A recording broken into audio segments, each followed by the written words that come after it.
Mi propia hija me echó a la calle como si fuera basura, y lo peor es que se lo permití. 67 años cargándola en brazos, con las manos sangrando en la ropa sucia, durmiendo con hambre para que ella pudiera comer, y todo lo que recibí fue un portazo y 2 maletas viejas tiradas en la acera. Soy Rosa María Gutiérrez. Y cuando sepan lo que hice después de que mi hija me destruyera, entenderán que algunas madres no se quiebran, explotan y renacen entre llamas. Si alguna vez te ha traicionado alguien que juró amarte para siempre, si alguna vez has sentido cómo se te rompía el corazón en manos de quien más amabas, no te vayas, porque esta historia te destrozará por dentro antes de sanarte. Cuando la puerta se cerró tras de mí, no lloré, y eso fue lo más aterrador de todo. Me quedé allí, en la acera, como una estatua rota, escuchando el pestillo deslizarse al otro lado, y todo mi cuerpo se heló a pesar de que el sol de Guanajuato aún calentaba. Me temblaban tanto las piernas que tuve que agarrarme a la pared para no caerme, y en ese momento sentí que algo moría dentro de mí. No el dolor, porque el dolor seguía vivo, sino la ilusión de que ser madre significaba ser amada para siempre. El silencio de la calle era ensordecedor, interrumpido solo por el ladrido lejano de un perro, y el sonido de mi propia respiración entrecortada, ahogada por una rabia tan profunda que ni siquiera tenía nombre. Miré las 2 viejas maletas a mis pies, las mismas que usé cuando dejé mi pueblo para venir a trabajar a la ciudad y darle un futuro a Clara. Dentro estaba toda mi vida: 3 vestidos gastados, un par de zapatos rotos, fotos amarillentas de una niña sonriendo en mis brazos que ahora ni siquiera me reconocía como su madre. Agarré las asas con las manos aún callosas de fregar suelos ajenos y empecé a caminar sin rumbo, arrastrando no solo maletas, sino 30 años de sacrificios tirados a la basura. Cada paso dolía, no en los pies, sino en el alma, como si cada metro que me alejaba de esa casa fuera un pedazo de mí arrancado vivo. Estaba sentada en un banco del parque cuando me fallaron las piernas, y fue allí, con la cabeza entre las manos y temblando de pies a cabeza, que sentí algo en el bolsillo de mi viejo abrigo. Una tarjeta bancaria que guardaba en secreto. El único secreto que ni siquiera Clara conocía, porque aprendí que la persona que más amas es la que más te puede destruir. Ese trozo de plástico representaba $1.700.000 en tierras que me dejó mi padre, que se convirtieron en oro cuando se anunció el proyecto del tren en San Miguel de Allende. Podría haberle contado a Clara, podría haber evitado todo esto, pero algo dentro de mí siempre supo que llegaría el día de la traición, y ahora, con esa tarjeta en la mano, tenía el poder de hacer 2 cosas: vengarme o reconstruirme. La venganza sería fácil y dulce como miel envenenada.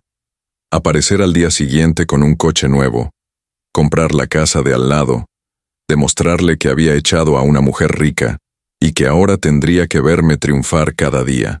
Mi mente ya pintaba la escena: el rostro pálido de Clara al enterarse, las lágrimas fingidas de arrepentimiento, la desesperación de Jorge implorando perdón.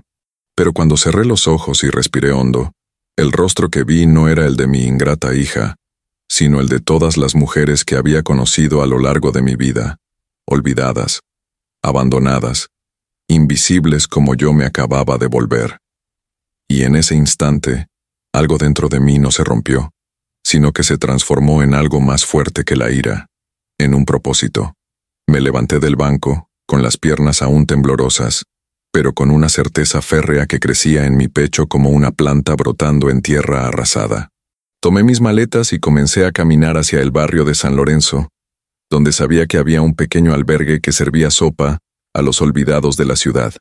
El cielo de Guanajuato comenzaba a oscurecerse, teñido de naranja y morado, y las luces de las casas se encendían una a una. Cada ventana iluminada, una familia, un hogar, todo lo que me acababan de arrebatar. Pero mientras caminaba, algo extraño sucedió. El dolor comenzó a transformarse en algo distinto, pesado y caliente, como plomo fundido, algo que aún no podía nombrar, pero que me hizo caminar más rápido. Al llegar al refugio, Una mujer de mirada cansada me ofreció un tazón de sopa de lentejas humeante, como si en su caldo marrón se disolvieran todas las penas del mundo. Me senté en una mesa de madera desgastada donde otras 3 mujeres comían en silencio. Una con el rostro hinchado de tanto llorar, otra embarazada y sin anillo de bodas, y la tercera tan anciana y perdida que ni siquiera recordaba cómo había llegado allí. Las miré y vi reflejos fragmentados de mí misma, y fue en ese instante, al saborear esa sopa que solo sabía a supervivencia, que tomé la decisión que cambiaría no solo mi vida, sino la de cientos de almas perdidas. Esa noche, tumbada en un colchón delgado que olía a humedad y desesperación, mirando el techo manchado donde la humedad dibujaba mapas de lugares que nunca había visitado, apreté mi tarjeta bancaria contra mi pecho e hice una promesa. Iba a usar ese dinero para construir algo que Clara jamás podría arrebatarme. Una mesa tan grande que pudiera albergar a todos los olvidados. Una puerta que nunca se cerraría. Un lugar donde el amor no fuera condicional, sino absoluto. Ella me enseñó que ser madre no garantiza ser amada. Pero yo iba a enseñarle al mundo que el verdadero amor no viene de la sangre, sino de la decisión de no abandonar a quienes lo necesitan. Y así fue como, en el abismo más oscuro de mi vida, nació la mesa de rosa, y con ella, la mayor venganza que una madre puede tener. Demostrar que el amor que te niegan puede salvar al mundo entero. Debes entender algo sobre mí. No nací pobre, me hice pobre por amor. Cuando Clara era pequeña y su padre nos abandonó, tenía 2 opciones: regresar derrotada a mi pueblo o quedarme en la ciudad y luchar como una leona herida. Elegí la segunda, y durante 30 años mis manos sangraron en lavaderos ajenos, en suelos que nunca fueron míos, en baños donde nadie me conocía. Cada centavo que ganaba olía a cloro y sudor, pero cuando veía a Clara con su uniforme limpio camino a la escuela, sonreía y pensaba que había valido la pena. Qué ingenua fui al creer que el sacrificio engendra gratitud. Las mañanas comenzaban a las 4, cuando el cielo seguía tan negro como una alcantarilla, y las calles de Guanajuato estaban vacías y frías. Despertaba a Clara, le preparaba el café con leche y tortillas calientes. Le hacía 2 trenzas perfectas mientras sus ojos aún estaban hinchados de sueño. «Algún día tendrás tu propia casa, hija», le susurraba besándole la frente, y ella sonreía con esa sonrisa que solo los niños saben tener, llena de una confianza ciega en todo lo que su madre le promete. Luego salía al frío penetrante de la madrugada, la dejaba con la vecina y me iba a limpiar la primera casa del día, siempre la de la familia Hernández, que tenía 5 baños, y me pagaba una miseria. Recuerdo un día en particular que jamás he olvidado, cuando Clara tenía unos 12 años y ganó el primer premio en el concurso de redacción del colegio. Llegó a casa dando saltos de alegría, con el certificado arrugado en la mano, gritando: «Mamá, mamá, gané», con los ojos brillantes como 2 estrellas caídas del cielo. Estaba tan cansada que apenas podía mantenerme en pie. Me dolía la espalda de tanto agacharme y levantarme, pero la cargué y la hice girar por la habitación, hasta que nos mareamos de tanto reír. Esa noche solo comimos frijoles y tortillas porque no había nada más, pero para mí fue un festín digno de reyes porque mi hija estaba feliz. Me habría muerto de alegría si hubiera sabido que 20 años después me desecharía como si nunca hubiera existido. Pasaron los años, y Clara creció hermosa e inteligente, y cada uno de sus logros se construyó con pedazos de mí misma que dejé atrás en el camino. Cuando quiso ir a la universidad, me encargué de limpiar 3 casas más.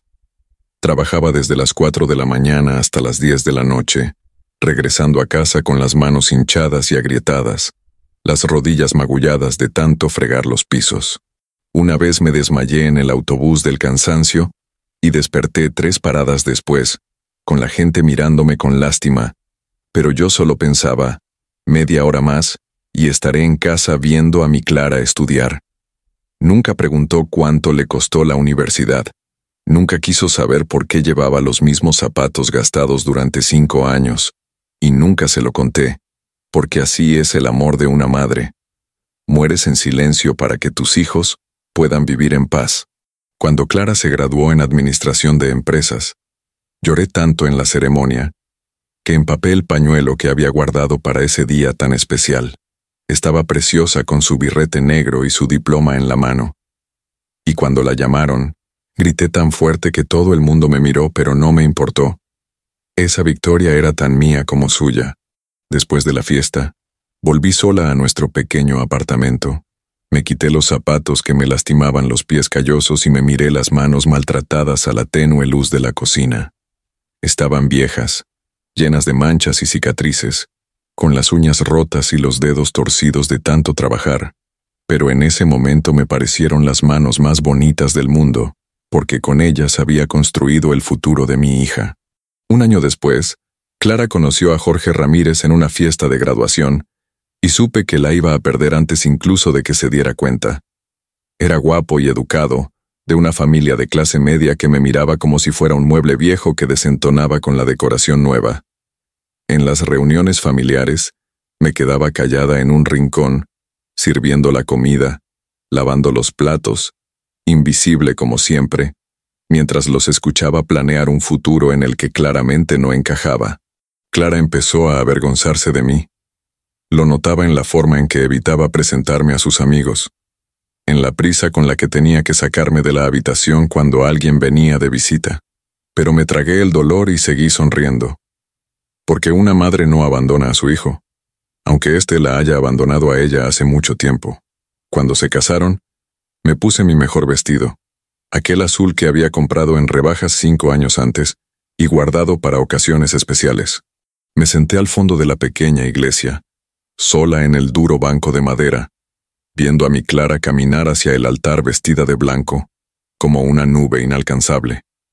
Durante toda la ceremonia, no dejaba de recordar todas las noches que pasé cosiendo ropa ajena para pagar sus clases de baile, todos los cumpleaños que fingí que no existían para poder comprarle un regalo.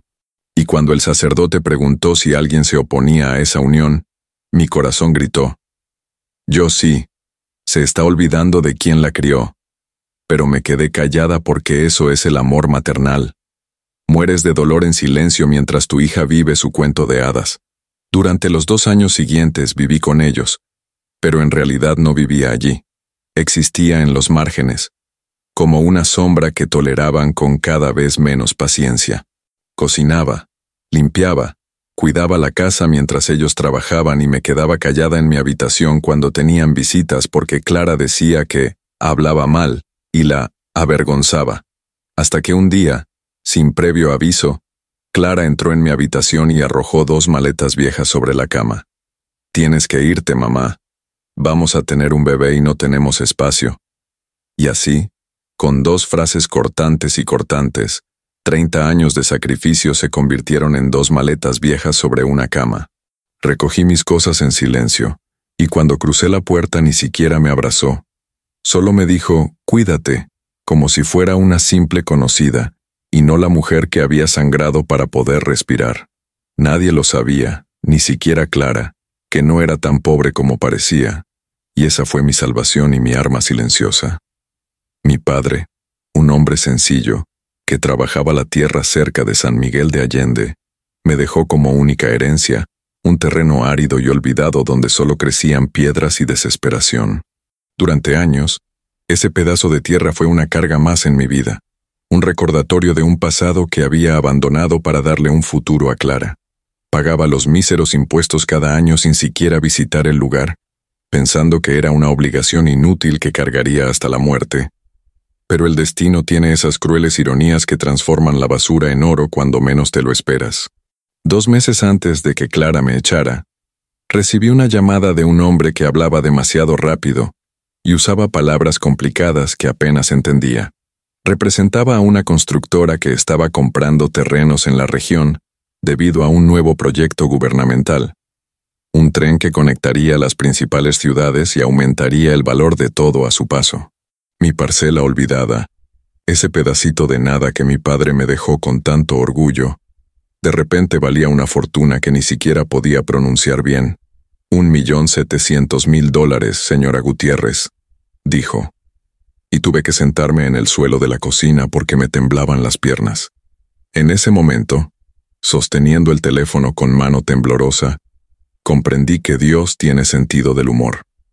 Me hizo rica precisamente cuando descubrí que el amor no se compra. Solicité absoluta confidencialidad en la transacción, porque algo dentro de mí, un instinto de supervivencia propio de mujeres abatidas por la vida, me advertía que no dijera nada. Firmé los papeles en una fría sala de banco donde el abogado me miró con esa mirada de lástima que tienen los ricos al tratar con los pobres, sin imaginar que en pocos minutos sería más rica que todos ellos juntos. Cuando el dinero llegó a mi nueva cuenta, me quedé mirando el extracto impreso como si fuera un documento en un idioma extranjero. Tantos ceros que mis ojos no podían procesarlos. Salí del banco ese día caminando lentamente por las calles de Guanajuato, con una tarjeta de plástico en el bolsillo que pesaba más que todas las maletas que había cargado en mi vida. La tentación de contárselo a Clara era inmensa. Me quemaba la garganta como ácido que tenía que tragar a diario. Imaginé la escena 1000 veces. Llegar a casa, poner el extracto bancario sobre la mesa, ver cómo su rostro pasaba de la indiferencia al asombro, oírla tartamudear disculpándose por todas las veces que me trató como a una criada en la misma casa que yo ayudé a pagar. Pero algo me frenaba.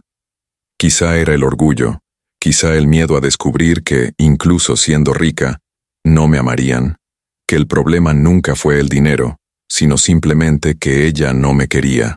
Así que guardé el secreto como quien esconde un cuchillo, esperando sin saber qué esperaba, solo con la sensación de que ese dinero tenía un propósito mayor que comprar el amor que me negaban. En las semanas siguientes, seguí limpiando casas como si nada hubiera cambiado, levantándome a las 4 de la mañana y volviendo tarde con el cuerpo dolorido y las manos lastimadas. Clara ni siquiera notó que era diferente, más callada, más observadora. Estaba demasiado ocupada con su creciente barriga y sus planes para una familia perfecta en la que yo no encajaba. Una noche, ella y Jorge cenaban en la sala, hablando de nombres para el bebé, y yo estaba en la cocina lavando los platos, escuchando cada palabra, con las manos en el agua caliente y la tarjeta del banco quemándome en el bolsillo. «Qué bien que pronto tendremos nuestro propio espacio», dijo Jorge, y Clara asintió riendo. Y en ese instante supe que mis días allí estaban contados. Seguí lavando los platos en silencio, pero por primera vez en mi vida no sentí miedo al futuro. Sentí algo parecido al poder. Comencé a maquinar planes en secreto, tumbada en mi pequeña habitación después de que todos durmieran, calculando posibilidades en la silenciosa oscuridad de la madrugada. Podía desaparecer, irme a otra ciudad, vivir como una reina el resto de mis días sin tener que volver a fregar el suelo de nadie. Podía aparecer un día con un coche importado y una casa enorme, restregándole mi riqueza en la cara a Clara hasta que me suplicara perdón de rodillas. O podía hacer algo inesperado, algo que transformara todo este dolor en algo más grande que la venganza o la comodidad personal. Mi padre solía decir que la buena tierra es la que da fruto para muchos, no solo para uno. Y al mirar el techo agrietado de mi habitación, comprendí que ese dinero era tierra fértil, esperando las semillas adecuadas. La respuesta llegó una tarde de jueves, cuando pasé por un refugio improvisado en el barrio de San Lorenzo, y vi una fila de mujeres esperando un plato de sopa. Ancianas, jóvenes, embarazadas, heridas, todas con esa mirada vacía de quienes el mundo ha olvidado. Me vi reflejada en cada una de ellas. Vi a mi madre, a mis vecinas de la infancia, a todas las mujeres que trabajaron hasta que sus huesos se convirtieron en polvo sin que nadie las viera jamás. Una de ellas estaba sentada en la acera con un niño pequeño en su regazo, y cuando nuestras miradas se cruzaron, sentí una opresión tan fuerte en el pecho que tuve que detenerme. Me sonrió con esa sonrisa cansada que casi parece una disculpa por existir, y allí, en ese segundo congelado en el tiempo, supe exactamente qué hacer con ese dinero. Y por primera vez en meses, sentí algo parecido a la alegría. Ese día regresé a casa con pasos distintos, más ligeros a pesar del agotamiento que me recorría el cuerpo, porque por fin tenía un propósito que no dependía del amor de Clara. La semana siguiente me echó, y cuando recogí mis maletas y salí de aquella casa para siempre, no solo sentí dolor, sino también una extraña libertad, como si ese abandono hubiera cortado las últimas cadenas que me ataban a una vida insignificante. Me desechó como basura, pero no sabía que estaba liberando no a una mujer rota, sino a una fuerza de la naturaleza a punto de estallar. El dinero en el banco era mi arma, pero el dolor en mi pecho era mi munición. Y juntos, construirían algo que cambiaría la vida de cientos de personas a las que el mundo había desechado, igual que a mí. El albergue San Lorenzo olía a moho, desinfectante barato y desesperación acumulada. Un olor que se impregna en la piel y el alma de quienes no tienen a dónde ir. Cuando la monja de pelo blanco me saludó aquella primera noche, no me hizo preguntas, solo me dio un plato de sopa de lentejas aguada, y me mostró un colchón delgado en el suelo de una habitación que compartía con otras 7 mujeres. Me quedé allí tumbada, aún vestida, porque me daba vergüenza cambiarme delante de desconocidas, escuchando los ronquidos, las toses y los gritos ahogados que formaban la sinfonía de los olvidados. Sostenía mi tarjeta bancaria escondida en el sujetador, sintiendo el plástico caliente contra mi piel, y pensé que era irónico dormir en el suelo siendo millonaria. Pero también era perfecto, porque por primera vez comprendí plenamente dónde debía estar. A la mañana siguiente, desperté con dolor en cada hueso del cuerpo. El duro suelo me había destrozado como años de trabajo duro jamás lo habían hecho. Fui al baño común, donde 3 mujeres esperaban su turno en silencio, con la mirada perdida, como quien ha perdido la esperanza de que la vida le depare algo bueno. Una de ellas, más joven, con el pelo decolorado y un feo moretón en el brazo, me ofreció pasta de dientes con una sonrisa tímida. «Aquí compartimos todo, señora». Y casi lloré porque hacía mucho tiempo que nadie compartía nada conmigo, salvo indiferencia. Me lavé la cara en el lavabo agrietado, me miré en el espejo sucio, y vi a una mujer que no reconocí, mayor, más cansada, pero con un brillo extraño en los ojos que antes no tenía. El desayuno se servía a las 7 en una sala alargada, con mesas de madera manchada y sillas desparejadas, que parecían rescatadas de la basura de lugares mejores. Me senté junto a 3 mujeres que se convirtieron en mi primera familia de verdad en aquel lugar. Mercedes, de 50 y tantos años, echada de casa por sus hijos tras la muerte de su marido. Dulce, de 23, embarazada de 7 meses de un hombre que desapareció al enterarse del bebé. Y Consuelo, tan anciana que ni siquiera sabía su edad, con ojos vidriosos que te miraban pero no te veían. Mientras mojábamos pan duro en café aguado, contaban sus historias con esa terrible naturalidad de quienes ya no se avergüenzan de la tragedia. Y yo escuchaba cada palabra, grabándola en mi corazón como tatuajes para siempre. Mercedes habló, con la voz quebrada por tanto fumar, sobre los 2 hijos que crió sola después de que su marido muriera de alcoholismo, cómo trabajaba de limpiadora igual que yo, cómo enfermó y se convirtió en una carga. Me dejaron en una parada de autobús con una bolsa de ropa y 50 pesos, dijo, encendiendo un cigarrillo con manos temblorosas. Ni siquiera esperaron a que subiera al autobús. Simplemente se fueron y me abandonaron allí como si fuera un perro viejo. Dulce lloró, recordando la historia de su novio que le juró amor eterno hasta que vio la prueba de embarazo positiva, cómo su familia la echó de casa llamándola puta, el terror que sentía al pensar en dar a luz a un bebé sin un lugar donde vivir. Consuelo no dijo nada porque ya no recordaba nada, solo repetía mis hijos, y miraba fijamente la puerta como si esperara a alguien que nunca llegaría. Pasé todo el día sentada en esa cafetería improvisada, escuchando historias que me destrozaron el corazón en 1000 pedazos. Cada mujer que pasaba cargaba con una tragedia distinta, pero con la misma mirada. Ese profundo vacío de quien fue amada y luego desechada, quien lo dio todo y recibió el abandono como recompensa. Vi madres expulsadas por sus hijos, esposas abandonadas por sus maridos, abuelas olvidadas en residencias públicas que huyeron para morir con dignidad. Vi mujeres jóvenes con marcas de violencia, ancianas con cuerpos destrozados por el exceso de trabajo, mujeres embarazadas sin un lugar donde dar a luz, y en cada una de ellas vi mi reflejo, como si Clara me hubiera arrojado no a un refugio, sino a un espejo gigante donde todas éramos la misma persona multiplicada. Esa noche, después de que la monja apagara las luces y todos estuvieran tumbados en sus finos colchones, me quedé despierta mirando el techo, con sus grietas que parecían mapas de países que nunca existieron. Saqué mi tarjeta bancaria del sujetador y la sostuve contra la tenue luz que se filtraba por la sucia ventana, ese trozo de plástico que representaba el poder suficiente para cambiarlo todo. Podría levantarme ahora mismo, irme, alquilar una habitación en un hotel de 5 estrellas, dormir entre sábanas de seda y no volver a oler a moho jamás.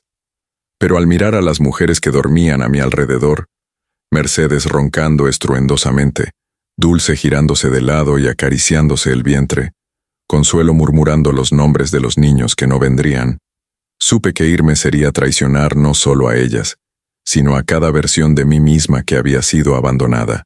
En la madrugada, cuando el silencio era tan profundo que se podía oír el latido del corazón, tomé la decisión final que lo cambiaría todo. Iba a usar ese dinero para construir algo más grande que un refugio temporal. Iba a crear un hogar permanente donde las mujeres olvidadas no solo pudieran sobrevivir, sino vivir con dignidad.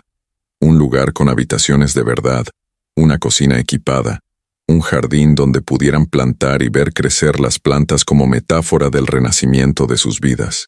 Iba a llamarlo la Mesa de Rosa, porque toda mujer merece un lugar en la mesa, no las sobras, no un rincón, sino el centro, y porque Rosa, ese nombre que siempre me pareció tan común, se convertiría en sinónimo de refugio para todas aquellas a las que el mundo había desechado. Me levanté despacio para no despertar a nadie. Agarré mi viejo bolso donde guardaba mis documentos y mi tarjeta bancaria, y fui al baño donde encendí la tenue luz que zumbaba como un insecto moribundo. Me miré en el espejo roto y, por primera vez en semanas, sonreí. No una sonrisa triste ni amarga, sino una sonrisa genuina, llena de propósito y fuerza. Clara me había desechado, pero no sabía que me había arrojado justo donde necesitaba estar para encontrar mi verdadera misión. Me enseñó que ser madre biológica no significa nada, pero yo iba a enseñarle al mundo que ser madre por elección lo significa todo. Y mañana, cuando el sol saliera sobre Guanajuato, comenzaría no el final de mi vida, sino el comienzo de mi verdadera razón de ser. Si esta historia te conmueve, suscríbete ahora al canal, porque lo que viene a continuación cambiará todo lo que piensas sobre la venganza, el perdón y el poder de una madre que decide no quebrarse, sino estallar de amor. Lo primero que hice a la mañana siguiente fue buscar un abogado, pero no uno cualquiera, sino uno que aceptara casos de personas como yo, que no me menospreciara por mi ropa vieja y mis manos callosas. Encontré la oficina del licenciado Arturo Mendoza en una calle lateral del centro histórico. Un local pequeño con paredes desconchadas pero con un letrero que decía «Justicia para todos». Era un hombre de unos 60 años, con canas y gafas gruesas, que me recibió con café y galletas como si yo fuera alguien importante. Cuando le expliqué lo que quería hacer, crear una fundación, comprar una propiedad, transformar $1.700.000 en esperanza, se quitó las gafas, limpió los cristales lentamente y dijo con la voz entrecortada: «Señora Rosa, en 30 años de profesión jamás he visto a nadie hacer lo que usted quiere hacer. Sería un honor ayudarla». En los días siguientes, aquella pequeña oficina se convirtió en la sede de mis sueños. Arturo me explicó todo sobre fundaciones, impuestos, leyes, documentos, con una paciencia que jamás había recibido de ningún hombre culto. Creamos Sol de Esperanza S.A. Sol porque era lo que les faltaba a esas mujeres. Esperanza porque era lo único que no podían arrebatarnos. Firmé papeles hasta que me dolieron las manos. Estampé mi huella dactilar en documentos que transformaban mi dinero en algo legal, y cada firma se sentía como un ladrillo colocado en los cimientos de algo más grande que yo. Arturo trabajaba gratis. Decía que era suficiente pago por participar en algo tan hermoso, y cuando lo dijo con lágrimas en los ojos, comprendí que la bondad aún existe, solo que está oculta, esperando a alguien lo suficientemente valiente como para despertarla. La búsqueda de la propiedad perfecta duró 2 semanas de intensa búsqueda, visitando lugares abandonados, casas viejas, cobertizos sucios con olor a ratas muertas y sueños rotos. Arturo me llevó en coche por el centro histórico y los barrios cercanos, y yo rechazaba todo porque nada me transmitía la energía adecuada, hasta que llegamos a una calle estrecha en el barrio de El Campanario, y la vi. Una mansión colonial de 2 plantas, paredes de un rosa descolorido, ventanas rotas, un jardín descuidado, pero con una serena dignidad de algo que una vez fue amado y esperaba ser amado de nuevo. Lleva 5 años abandonada, explicó Arturo. La familia que la heredó vive en Estados Unidos y solo quiere deshacerse de ella. Al entrar por la verja de hierro oxidada y pisar el patio cubierto de hojas secas, sentí un escalofrío recorrer mi espalda. Esa casa me esperaba tanto como yo a ella. La negociación fue rápida porque los dueños querían dinero en efectivo al instante, y yo tenía dinero de sobra. La compramos por $300,000, una ganga para ese tamaño y ubicación.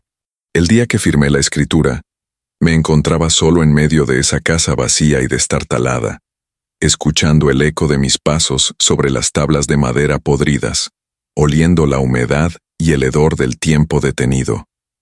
Las paredes se desconchaban, dejando al descubierto capas de colores antiguos como si la casa hubiera tenido muchas vidas. El techo tenía agujeros por donde entraba la lluvia sin control.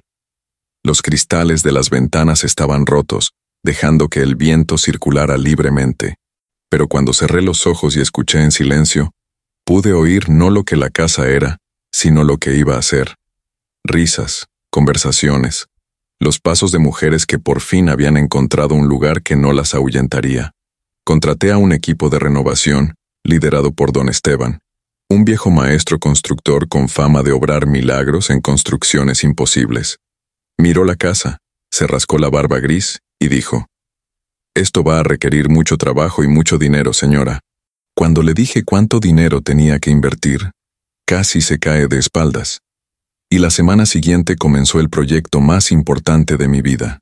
Todos los días iba allí, llevando agua fresca y tablones para los trabajadores, viendo cómo esa casa renacía ladrillo a ladrillo, pared a pared.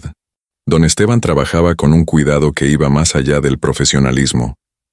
Entendía que no solo estaba renovando una casa, sino que estaba construyendo un santuario, y cada golpe de martillo era una oración silenciosa por todas las mujeres que vivirían allí. La jubilación duró 4 meses de intenso trabajo que transformaron aquella ruina en algo que parecía sacado de un sueño.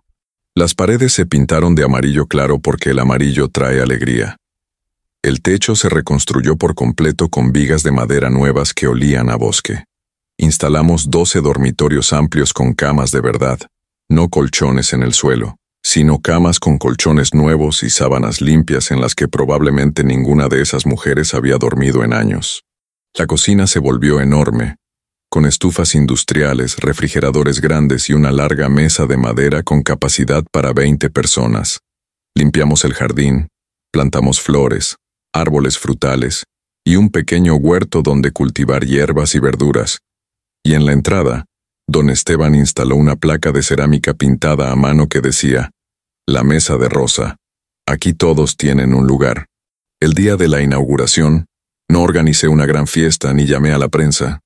Simplemente regresé al albergue San Lorenzo y les dije a Mercedes, Dulce y Consuelo: «Ahora tengo un hogar y hay lugar para ustedes». Sus rostros reflejaban confusión mezclada con miedo, ese miedo a creer en cosas buenas cuando la vida solo te ha enseñado que son mentiras. «¿Cuánto costará?», preguntó Mercedes con suspicacia, y respondí: «El único costo es prometer que, si alguna vez tienen los medios, ayudarán a otra mujer necesitada». Dulce lloró tanto que pensé que iba a dar a luz allí mismo.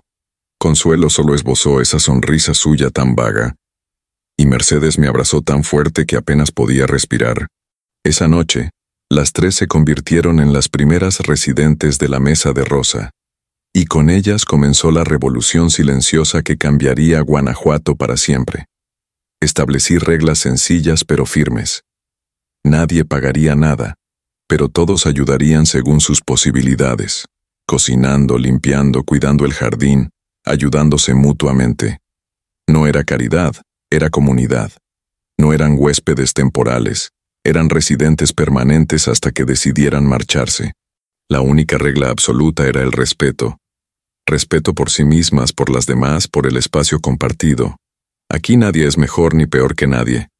Dije en la primera reunión en la gran mesa de la cocina.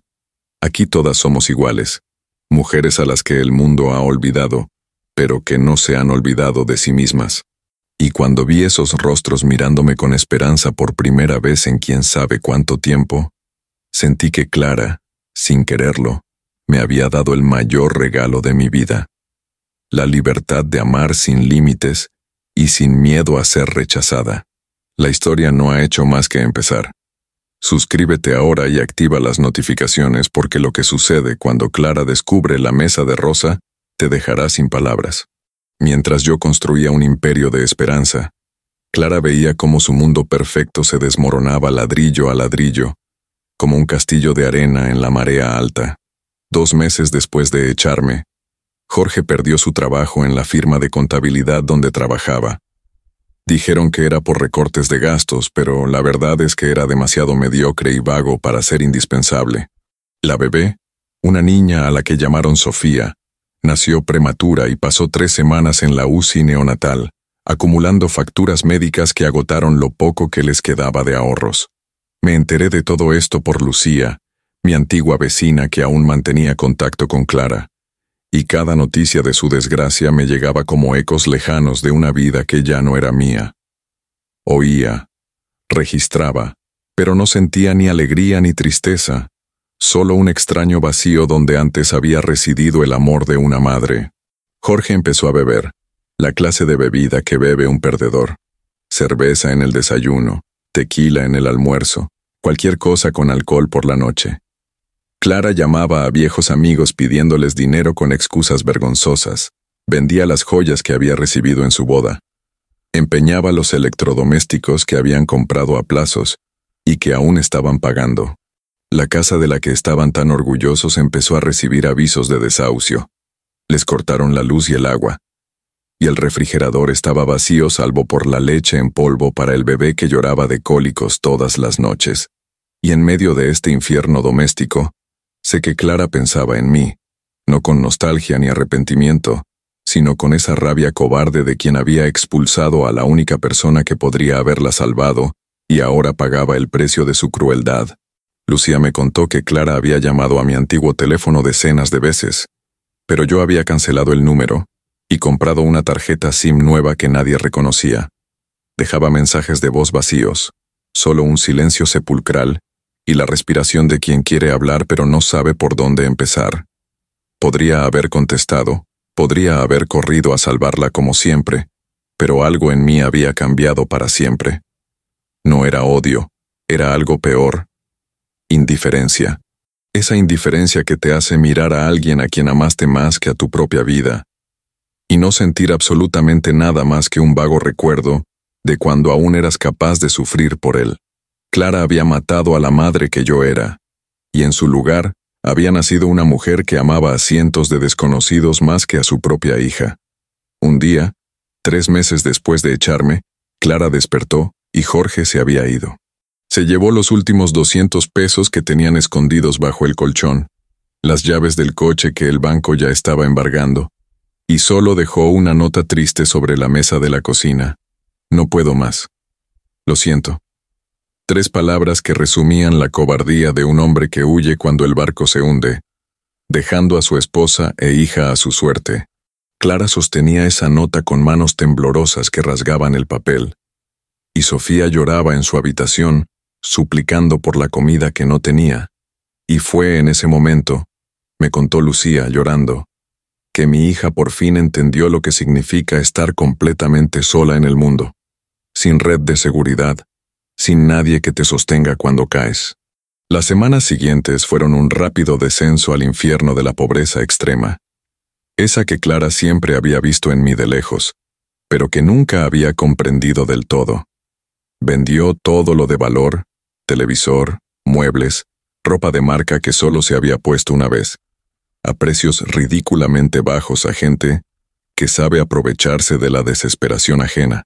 El casero la desahució con Sofía en brazos, arrojando las pocas pertenencias que le quedaban a la acera empapada por la lluvia, y Clara tuvo que rogarle a una prima lejana que la dejara dormir en el sofá unas noches. Pero las noches se convirtieron en días, los días en semanas, y la prima también se cansó, y entonces Clara se encontró de verdad en la calle, con una bebé de 4 meses, una bolsa vieja y sin ningún sitio a donde ir. Exactamente como me hacía sentir a mí, solo que al menos yo no tenía una hija que dependiera de mí. Fue Lucía quien finalmente le dijo a Clara que yo estaba viva, porque mi hija creía que había muerto de pena o que había desaparecido avergonzada a algún lugar lejano. «Tu madre está bien», dijo Lucía con ese tono de quien da malas noticias. «Está ayudando a mujeres en el barrio del Campanario, incluso tiene una casa grande allí». Clara guardó silencio tanto tiempo que Lucía pensó que se había cortado la llamada, pero solo estaba asimilando la noticia, asimilando que la madre a la que había desechado como basura no solo sobrevivía, sino que prosperaba. La rabia, mezclada con la desesperación y un orgullo estúpido, hizo que Clara jurara que jamás me buscaría, que prefería morir en la calle antes que pedirme ayuda. Pero el hambre tiene la capacidad de quebrar hasta el orgullo más obstinado, y Sofía lloraba cada vez más débilmente, de esa manera aterradora de un bebé que ya no tiene fuerzas ni para pedir comida. Un viernes por la tarde, con el sol abrasador de Guanajuato y Sofía casi deshidratada en sus brazos, Clara comenzó a deambular sin rumbo por las calles del centro histórico. Sus sandalias estaban rotas, sus pies sangraban de tanto caminar, su blusa estaba manchada de leche que le goteaba de los pechos vacíos porque ella misma llevaba 2 días sin comer. La gente pasaba, mirándola con lástima pero sin detenerse, como siempre hacen con los pobres. Es más fácil fingir que los invisibles no existen que admitir que podría ser el siguiente. Clara se sentó en un escalón de la iglesia, puso a Sofía en su regazo y, por primera vez desde que me echó, lloró de verdad, no lágrimas silenciosas de frustración, sino sollozos fuertes que brotaban de lo más profundo de su alma. El tipo de llanto que surge cuando por fin comprendes que rompiste lo único que no tenía arreglo. Fue en ese momento de absoluta desesperación cuando Clara vio, pintadas en una pared al otro lado de la calle, las palabras que lo cambiarían todo. La mesa de rosa. Todos son bienvenidos. La pintura era sencilla, letras amarillas sobre fondo blanco, con una flecha que apuntaba a la izquierda. Se quedó mirando esas palabras durante un largo rato, su cerebro lento y hambriento, intentando procesarlas, hasta que el nombre Rosa estalló en su reconocimiento como una bomba silenciosa. Se puso en pie tambaleándose, abrazó a Sofía contra su pecho y comenzó a seguir las flechas pintadas en las paredes que la guiaban, como migas de pan de un cuento de hadas al revés, no para alejarla del peligro, sino directamente a su centro, el encuentro con la madre a la que había destruido y que ahora, por el cruel y justo destino de la vida, era su única esperanza de salvación. Las flechas amarillas pintadas en las paredes de Guanajuato guiaron a Clara por calles que jamás había recorrido, cuando rebosaba de orgullo y carecía de empatía. Cada paso era una tortura. Los pies sangrando, Sofía pesada en sus brazos, temblando con una leve fiebre, el sol de la tarde golpeándole la cabeza hasta que las sienes le palpitaban como tambores fúnebres. Pasó por mercados donde el olor a comida le revolvía el estómago, familias riendo en los portales, recordándole todo lo que había desechado, espejos de escaparates donde no reconocía a la mujer destrozada que la miraba. Pero las flechas continuaban, persistentes como el destino, conduciéndola cada vez más adentro del barrio El Campanario, hasta que dobló una esquina y la vio. Una casa colonial amarilla de 2 pisos, la puerta abierta, un jardín florido y, sobre la entrada, aquellas palabras que le helaron la sangre: la mesa de Rosa. El sonido que provenía del interior de la casa era tan extraño que Clara tuvo que detenerse y apoyarse contra la pared para asimilarlo. Era el sonido de la felicidad, de la vida, de la comunidad. Risas de mujeres mezcladas con llantos de bebés, voces que conversaban en un español cantarino, el tintineo de ollas y sartenes al ritmo de la comida que se preparaba con cariño. Un olor a sopa de frijoles y tortillas recién hechas se escapó por la puerta abierta, tan intenso que a Clara se le revolvió el estómago, recordando que no había comido nada en días, salvo las sobras que encontraba en la basura detrás de un restaurante. Sofía gimió débilmente en sus brazos, y Clara apretó a la bebé contra su pecho, pensando que se desmayaría allí mismo en la acera. Pero algo más fuerte que la vergüenza o el orgullo la impulsó a seguir adelante. Instinto maternal, tal vez, o simplemente desesperación por no tener nada que perder. Cuando Clara cruzó la verja y entró en el jardín de la mesa de Rosa, fue como adentrarse en otro mundo que existía en el mismo espacio físico, pero en una dimensión distinta de la realidad. Mujeres de todas las edades trabajaban en el jardín. Algunas plantaban, otras regaban, todas charlaban y reían como si no cargaran con historias terribles. En un rincón, los niños jugaban con juguetes sencillos pero bien cuidados, corriendo descalzos sobre la suave hierba con esa libertad que solo existe cuando uno se siente a salvo. En el patio central, bajo una pérgola cubierta de enredaderas floridas, había una enorme mesa de madera donde al menos 15 mujeres estaban sentadas comiendo, hablando, viviendo sin miedo. Y en medio de todas ellas, sirviendo sopa de una olla gigante, estaba Rosa, su madre, con un sencillo delantal y una sonrisa que Clara jamás había visto en su vida. El tiempo se detuvo cuando los ojos de Rosa se encontraron con los de Clara a través del jardín iluminado por el sol de la tarde, que comenzaba a amarillear. Todo se congeló. Las conversaciones, las risas, incluso los pájaros parecieron dejar de cantar. En el repentino y denso silencio, madre e hija se miraron a través de metros de distancia, que se sintieron como kilómetros de dolor acumulado. Rosa no cambió su expresión, no dejó caer el cucharón de sopa, no corrió hacia Clara. Solo la miró con esa aterradora serenidad de quien ya ha muerto y renacido, y ya no teme a nada en este mundo. Clara, en cambio, sintió que le flaqueaban las piernas, que sus brazos casi soltaban a Sofía, que la voz se le atascaba en la garganta como una piedra afilada que la lastimaba desde adentro. Quería gritar «¡Mamá!». Quería correr y arrojarse a los brazos de su madre, pero lo único que pudo hacer fue quedarse allí temblando, esperando el juicio, esperando el rechazo, esperando sentir en carne propia lo que ella misma había hecho. Mercedes rompió el silencio, la mujer que había sido la primera en vivir en la mesa de Rosa, y que ahora era como una segunda madre para todos. Se levantó de la mesa, se acercó a Clara lentamente, como si cuidara de un animal herido, y le dijo en voz baja: «¿Estás bien? ¿Estás haciendo pipí? ¿Necesitas ayuda?». Clara miró a esta desconocida que le ofrecía ayuda sin conocerla, y algo dentro de ella se quebró irreparablemente. Comenzó a llorar, no lágrimas suaves, sino sollozos convulsivos que la sacudían por completo, y Sofía, asustada, empezó a llorar con ella, y las dos se quedaron allí, a la entrada del jardín, llorando tan fuerte que hasta las piedras parecían compadecerse. Mercedes tomó a Sofía de los brazos de Clara antes de que se le cayera la bebé, y Rosa finalmente se movió. Dejó el cucharón en la olla, se quitó lentamente el delantal, y caminó hacia su hija con pasos medidos, como quien se acerca a un explosivo a punto de estallar. Cuando Rosa se detuvo frente a Clara, no hubo abrazo, ni palabras de perdón instantáneo, ni lágrimas de reconciliación de película.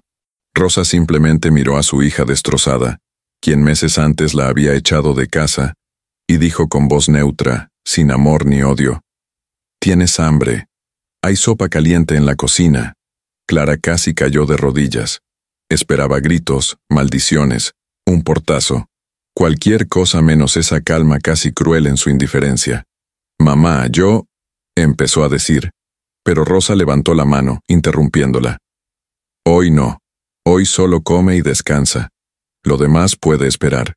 Y entonces le dio la espalda y regresó a la mesa, donde las otras mujeres observaban todo en respetuoso silencio, dejando a Clara sola en el jardín, comprendiendo que su madre no había muerto de pena, sino de amor por ella, y había renacido en el amor por todas las demás. Mercedes condujo a Clara al interior de la casa, a una enorme cocina que olía a comida casera y a limpieza, y la sentó en una silla como si fuera una niña pequeña. Dulce, ahora con su enorme barriga de 8 meses de embarazo, trajo un tazón hondo de sopa humeante y un trozo de pan fresco. Lo colocó frente a Clara y le dijo: «Come despacio, tu estómago no está acostumbrado». Clara miró la sopa, sencilla, solo frijoles y verduras, nada especial, y empezó a comer, con las manos temblando tanto que derramó la mitad al llevársela a la boca. Era la comida más deliciosa que había probado en su vida, no porque fuera gourmet, sino porque cada cucharada sabía a una segunda oportunidad, a una misericordia inmerecida, a un amor que había desechado pero que aún existía en algún lugar del universo, dispuesto a no dejarla morir. Se comió 3 platos llenos mientras Sofía bebía leche de fórmula, que Mercedes había calentado cuidadosamente como una abuela. Y cuando terminó, Clara finalmente levantó la vista y vio que todas esas mujeres extrañas la miraban no con juicio, sino con reconocimiento, porque todas sabían exactamente lo que es estar en el fondo del pozo y encontrar una mano amiga extendida cuando no la mereces. Después de la comida, Mercedes le mostró a Clara una pequeña habitación en el 2º piso, con una cama matrimonial sencilla pero limpia, una cuna al lado y una ventana con suaves cortinas amarillas que dejaban entrar la luz de la tarde. «Puedes quedarte aquí todo el tiempo que necesites», dijo Mercedes, y Clara abrió la boca para preguntar cuánto costaba, cuál era la trampa, pero Mercedes se adelantó. «No cuesta nada. La única regla es ayudar en todo lo que puedas cuando tengas fuerzas y respetar a las demás residentes. Rosa creó este lugar para mujeres como nosotras, mujeres a quienes el mundo ha olvidado, pero que aún merecen dignidad». Clara acostó a Sofía en la cuna, y la bebé, por fin alimentada y limpia, cayó en un sueño profundo por primera vez en semanas. Entonces Clara se tumbó en esa cama, hundió la cara en la almohada que olía a lavanda y jabón, y lloró hasta que se le acabaron las lágrimas. Lloró por lo que había hecho, por lo que había perdido, por la madre a la que había destruido, y que ahora, por un milagro que no comprendía, le estaba salvando la vida sin pedir nada a cambio. Los primeros días de Clara en la mesa de Rosa estuvieron llenos de pesados silencios que gritaban más fuerte que cualquier conversación. Ella y Rosa existían en el mismo espacio, pero en órbitas distintas que nunca se rozaban. Rosa cocinaba, Clara comía. Rosa trabajaba en el huerto, Clara observaba desde la ventana. Rosa charlaba y reía con las otras mujeres. Clara permanecía en silencio en un rincón, alimentando a Sofía y evitando el contacto visual. No era exactamente frialdad, era algo peor. Una educación distante, un respeto formal, el tipo de trato que se le da a un huésped desconocido y no a la hija que llevaste en tu vientre y criaste con sangre y sudor. Y esta distancia dolía a Clara de maneras que el hambre jamás podría, porque por primera vez comprendió que había cosas peores que morir de hambre. Morir de añoranza estando en la misma habitación que la persona a la que más daño le has hecho. Mercedes percibió la tensión e intentó tender puentes con conversaciones ligeras durante las comidas en la gran mesa. «Clara, ¿sabes cocinar?», le preguntó un día, y Clara asintió con la cabeza, con la voz quebrada. «¿Te enseñó tu madre?», continuó Mercedes, y esta vez Clara no pudo contenerse. Salió corriendo de la mesa, subió tambaleándose las escaleras, se encerró en su habitación y lloró en la almohada para que Sofía no la oyera. Rosa no la siguió, no llamó a la puerta, no la consoló. Y esta inacción fue más elocuente que 1000 palabras, porque demostró que Rosa ya no era la madre que se apresuraba a curar cada rasguño de su hija, sino una mujer que había aprendido que algunas personas Necesitan sentir todo el dolor antes de comprender la magnitud del daño que han causado. La tercera noche, cuando el frío de Guanajuato calaba hasta los huesos y Clara yacía despierta escuchando la respiración de Sofía en su cuna, alguien llamó suavemente a la puerta. Antes de que Clara pudiera responder, la puerta se abrió lentamente y entró Rosa con una manta gruesa que olía a naftalina y viejos recuerdos. No dijo nada, solo cubrió a Clara con la manta con movimientos mecánicos, como quien cumple una tarea necesaria pero sin emoción alguna, y cuando estaba a punto de irse, Clara por fin logró decir: «Mamá». Rosa se detuvo de espaldas a la puerta, su silueta recortada contra la tenue luz del pasillo, y permaneció inmóvil durante unos segundos que parecieron horas. Luego, sin volverse, simplemente dijo: «Hace frío, quédate», y se fue, cerrando la puerta tras de sí con la delicadeza de quien no quiere despertar a la bebé, pero tampoco prolongar aquel doloroso momento. Clara se cubrió el rostro con la manta y aspiró el aroma de Rosa, ese olor a jabón barato y sudor sincero que solía despreciar cuando vivía en casa de su madre, fingiendo ser mejor que eso. Ahora, ese aroma era lo más preciado del mundo, porque significaba que, a pesar de todo, la cruel expulsión, el cobarde abandono, los meses de silencio, a Rosa aún le importaba lo suficiente como para no dejarla morir congelada. No era perdón, quizá ni siquiera era amor todavía, pero era algo. Era la negativa de una madre a ser tan cruel como su hija. Era la incapacidad de Rosa para convertirse en el monstruo que Clara había sido. Y ese pequeño gesto, esa vieja manta y esas 3 palabras, fueron la primera grieta en el muro de hielo que se había levantado entre ellas. En los días siguientes, comenzaron a surgir pequeñas interacciones, como plantas que brotan en tierra árida. Rosa le pedía a Clara que sostuviera la olla mientras revolvía la salsa, y Clara obedecía en silencio. Rosa comentaba que Sofía estaba creciendo bien, y Clara solo murmuraba: «Gracias», sin poder mirar a su madre a los ojos. Durante las comidas, Rosa empezó a sentarse en la misma mesa que Clara. No a su lado, pero lo suficientemente cerca para dejar claro que no la evitaba por completo, pero lo suficientemente lejos para que quedara claro que la intimidad debía reconstruirse poco a poco, no rescatarse como si nada hubiera pasado. Las demás mujeres observaban todo con esa sabiduría silenciosa de quienes han vivido demasiados dramas como para juzgar, esperando en silencio que esas 2 almas heridas encontraran el camino de regreso la una a la otra. Una tarde de jueves, mientras Clara amamantaba a Sofía en el jardín y observaba las nubes desplazarse lentamente por el cielo azul de Guanajuato, Rosa se acercó con una canasta de ropa mojada para tender. Trabajó en silencio durante unos minutos, colgando camisetas y sábanas con pinzas de madera, hasta que dijo sin mirar a Clara: «Tu padre también me abandonó cuando eras bebé. Sé lo que es estar sola con un niño pequeño y sin dinero». Clara la miró sorprendida porque Rosa nunca hablaba de eso. Siempre la había protegido de saber que su padre era un cobarde que la había abandonado. «¿Por qué nunca me lo dijiste?», preguntó Clara con la voz ronca por la falta de uso. Rosa finalmente la miró, con los ojos cansados pero sin ira. «Porque una madre protege a su hijo incluso de las verdades que duelen, pero demasiada protección crea un niño que no comprende el sacrificio de los demás, y en eso fallé contigo». La confesión cruda y honesta hirió a Clara como un cuchillo afilado porque era la verdad sin filtros, no una acusación dramática sino una constatación.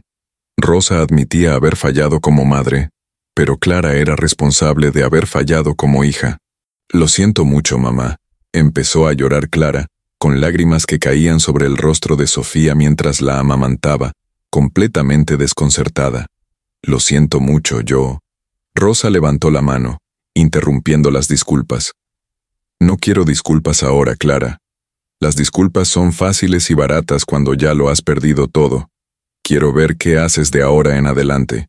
Si aprendes, si cambias, si te conviertes en una mujer capaz de no hacerle a Sofía lo que me hiciste a mí». Y entonces recogió la cesta vacía y volvió a entrar en la casa, dejando a Clara sola en el jardín. Comprendiendo que el perdón no era algo que se pedía y se recibía al instante, sino algo que se construía lentamente a través de acciones constantes a lo largo del tiempo. Esa noche, durante la cena comunitaria donde todas las mujeres de la mesa de Rosa se reunían alrededor de la gran mesa compartiendo comida e historias, Rosa hizo algo que no había hecho desde la llegada de Clara. Miró directamente a su hija y dijo en voz alta para que todas la oyeran: «Clara, mañana necesito ayuda en la cocina para preparar el almuerzo. ¿Puedes?».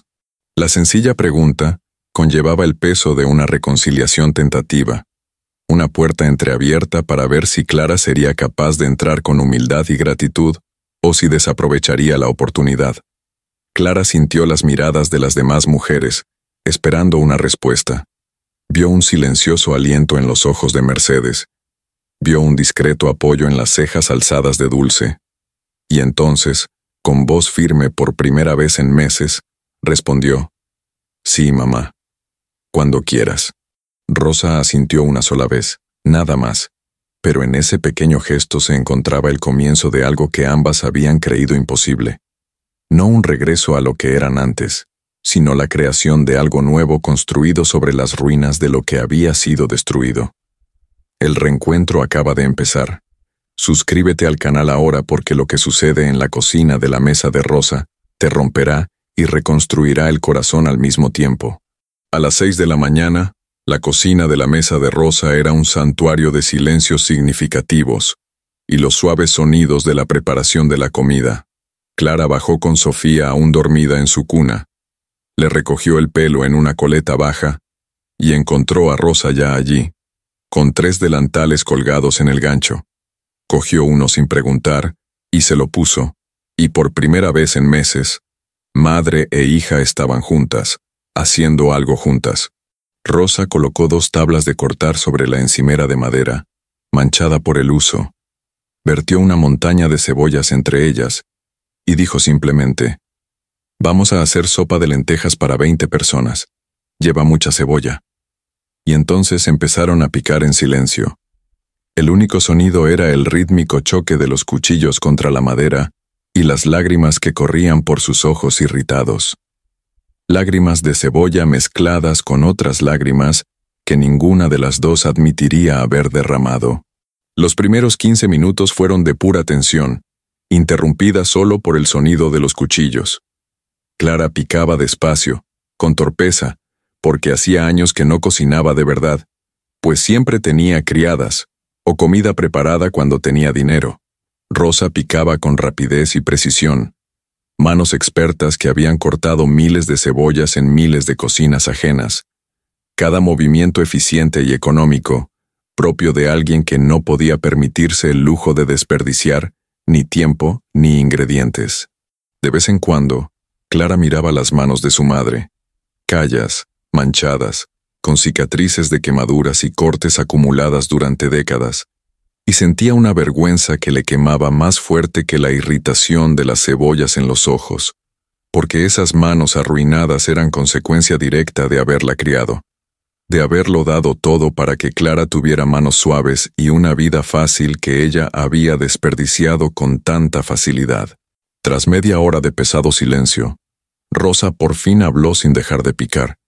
¿Te acuerdas cuando eras pequeña y te quedabas conmigo en la cocina haciendo tortillas? Clara se detuvo, con el cuchillo en el aire. El recuerdo la golpeó como una ola violenta. Tendría quizás 6 años, subida a un taburete para alcanzar la mesa, y Rosa guiando sus manitas, enseñándole a amasar y extender la masa. «Sí, me acuerdo», respondió Clara con la voz quebrada por la emoción. «Decías que las tortillas hechas con amor sabían diferente». Rosa emitió un sonido que casi fue una risa amarga. Lo creía. Pensaba que si cocinabas con suficiente amor, crecerías sabiendo que eras amada. Pero el amor en la comida no enseña gratitud, solo calma el hambre momentáneamente. La cruda frase hirió a Clara más que cualquier grito de rabia, porque era una verdad envuelta en tristeza en lugar de odio. Un reconocimiento del fracaso, en vez de una acusación dramática. Clara dejó de picar por completo. Colocó el cuchillo sobre la tabla de cortar y miró a Rosa con los ojos enrojecidos por el arrepentimiento. «Me encantaban esos momentos, mamá. Me encantaba estar contigo en la cocina. No sé cuándo ni cómo lo olvidé. Rosa finalmente se detuvo también. Se secó las manos en el delantal y miró a su hija de verdad por primera vez desde que llegó. No una mirada rápida por cortesía ni para comprobar nada, sino una mirada profunda a los ojos, cargada de todo lo que no se había dicho. No lo olvidaste, Clara. Elegiste cambiar buenos recuerdos por la vergüenza de tu origen, y esa fue tu elección, no mi culpa. Clara sintió que le flaqueaban las rodillas bajo el peso de la verdad. Pero Rosa continuó implacable. Pero yo también elegí. Elegí sobreprotegerte. Elegí ocultar mi sufrimiento. Elegí hacerte creer que el sacrificio era una obligación invisible en lugar de un amor tangible. Ambas cometimos errores, pero tú cometiste errores que hirieron a propósito. Hay una diferencia. El silencio que siguió fue distinto al anterior. Ya no estaba cargado de tensión, sino denso por la asimilación, por las verdades que se digerían lentamente como un alimento difícil de procesar. Volvieron a picar cebollas, pero ahora con un ritmo sincronizado, sin querer, de forma natural, como la respiración de dos personas que habían compartido un mismo cuerpo durante 9 meses y que jamás perderían esa conexión, aunque lo intentaran. Cuando terminaron con las cebollas y empezaron a sofreírlas en una sartén enorme, cuyo aroma inundó la cocina como incienso que purifica las malas energías, Rosa dijo en voz baja: ¿Todavía te gusta cocinar? Clara dejó de remover el sofrito, y esta vez no se contuvo. Esbozó una sonrisa pequeña pero sincera, la primera en tanto tiempo que había olvidado cómo expresar su alegría. Sí, mamá, todavía me gusta. Ese simple momento de confesión, de vulnerabilidad compartida ante algo tan básico como disfrutar cocinando, fue el verdadero reencuentro. No en el perdón de la expulsión, ni en la aceptación de disculpas dramáticas, sino en el reconocimiento, por parte de dos seres humanos, de que bajo todo el dolor y la ira aún existía una conexión tejida con buenos recuerdos que habían quedado sepultados, pero no del todo destruidos. Continuaron cocinando juntas, ahora con una conversación más fluida. Rosa enseñando de nuevo cómo sazonar las lentejas, Clara preguntando por las otras mujeres de la casa, pequeños intercambios de información que reconstruían puentes que habían sido derribados. Y cuando Dulce entró en la cocina frotándose la enorme barriga y bostezando, se detuvo en la puerta y sonrió al verlas trabajando juntas. «Parece que la cocina sí que tiene magia», dijo, y Rosa y Clara se miraron, y por primera vez compartieron algo parecido a la complicidad. Aquel almuerzo fue especial no por la comida, sino porque lo sirvieron madre e hija juntas, Rosa poniendo la sopa en los platos, Clara repartiendo tortillas aún calientes, y Sofía en la cuna improvisada en la cocina, bajo la atenta mirada de todos. Las mujeres en la mesa notaron el cambio de ambiente y sonrieron discretamente, porque todas sabían que la sanación no se da en grandes gestos cinematográficos, sino en pequeños momentos compartidos, donde uno elige estar presente en lugar de huir. Después del almuerzo, mientras lavaba la montaña de platos sucios, Rosa dijo sin mirar a Clara: «Mañana vamos a hacer pan dulce. Puedes ayudarnos otra vez si quieres». No era una obligación, sino una invitación. Y en las palabras «si quieres» se encontraba el respeto por la decisión de Clara, la comprensión de que el perdón no se puede forzar, sino que debe construirse a través de acciones voluntarias repetidas, hasta convertirse en un nuevo fundamento para una relación transformada. Esa noche, Clara escribió en una vieja libreta que Mercedes le había regalado. Escribió sobre el día, sobre picar cebollas y comprender verdades, sobre cómo las manos que sangran por amor dejan cicatrices que nunca desaparecen del todo. Escribió: «Hoy aprendí que perdonar no es olvidar lo que se hizo, sino elegir construir algo nuevo sobre las ruinas de lo que se destruyó. Mi madre aún no me ha perdonado, pero me está dando la oportunidad de ganarme su perdón con acciones, no con palabras. Y eso es más generoso de lo que merecía». Cerró la libreta, miró por la ventana las estrellas de Guanajuato que brillaban sobre la casa que le había salvado la vida, y por primera vez desde que Jorge huyó, desde que la expulsaron, Desde que cayó al fondo del pozo, sintió algo parecido a la esperanza, no de volver a ser quien era, sino de convertirse en alguien mejor de lo que jamás había sido. Si esta historia te conmueve, suscríbete ahora, porque lo que Rosa escondió en una vieja caja revelará el verdadero significado del amor incondicional. 2 semanas después del Día de las Lentejas, Clara empezó a trabajar de verdad en la mesa de Rosa, no como una huésped temporal, sino como parte integral de la comunidad, ayudando en la cocina, limpiando, cuidando el huerto, haciendo todo lo que Rosa había hecho por ella durante años y cuyo verdadero valor Clara por fin comprendía. Un sábado por la tarde, Mercedes pidió ayuda para organizar el trastero del segundo piso, que estaba lleno de donaciones desordenadas. Ropa, mantas, juguetes viejos apilados sin orden ni concierto. Clara subió con Sofía a cuestas, envuelta en una manta improvisada, y empezó a clasificarlo todo en montones ordenados, encontrando tesoros olvidados como muñecas sin brazos, libros con las páginas amarillentas, zapatos desparejados, toda esa pobreza digna que la gente donaba cuando ya no les servía, pero aún tenía algún uso. En el rincón más oscuro del almacén, tras una pila de cajas de cartón mohosas, Clara encontró una pequeña caja de madera con las iniciales RMG, grabadas en la tapa, Rosa María Gutiérrez. La caja estaba cerrada con un candado viejo y oxidado, pero la llave colgaba de un clavo a su lado, como si Rosa no temiera que alguien la abriera, sino que simplemente no quisiera que fuera accidental. Clara se quedó mirando la caja durante un largo rato, con el corazón acelerado y las manos sudorosas, porque sabía que no debía abrirla, pero también sabía que necesitaba comprender quién era su madre más allá de la mujer a la que había usado y desechado, comprender qué había en el corazón de Rosa, que Clara nunca se había molestado en conocer de verdad. Miró hacia atrás para ver si venía alguien, oyó voces abajo en la cocina, lo suficientemente lejos como para no oírlas si se daba prisa, y entonces agarró la llave con manos temblorosas. El candado se resistió, oxidado por años sin ser abierto, pero finalmente cedió con un fuerte clic que resonó en el tanque como una condena. Clara abrió lentamente la tapa, y lo que vio dentro la hizo llorar antes incluso de poder asimilarlo del todo. Eran recuerdos de toda una vida guardados como reliquias sagradas. Fotos de Clara de bebé, de niña, de adolescente, siempre sonriendo, siempre abrazando a Rosa, que miraba a la cámara con tanto orgullo que dolía verla ahora. Dibujos que Clara había hecho en la escuela primaria.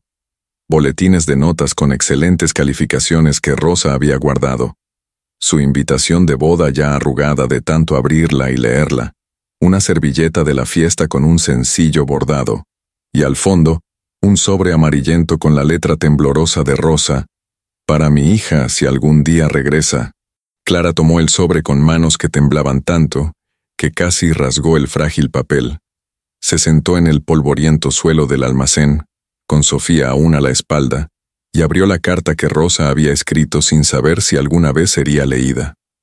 La letra era irregular, letras torcidas de alguien que no había tenido educación formal, sino que había aprendido a escribir por necesidad y orgullo, y las palabras estaban manchadas en algunos lugares, como si hubieran caído lágrimas mientras Rosa escribía. Clara leyó despacio. Cada palabra le atravesaba el corazón como una aguja fina pero profunda. Mija, si estás leyendo esto, es porque volviste, o porque morí y alguien me encontró. No sé cuál de las dos, pero quiero que sepas algunas cosas que nunca supe cómo decirte cuando estabas cerca. Siempre supe que te avergonzabas de mí. Lo vi en tus ojos desde que eras pequeña, cuando empezaste a comprender que otros niños tenían madres diferentes, con ropa limpia, uñas pintadas y sonrisas que no reflejaban cansancio.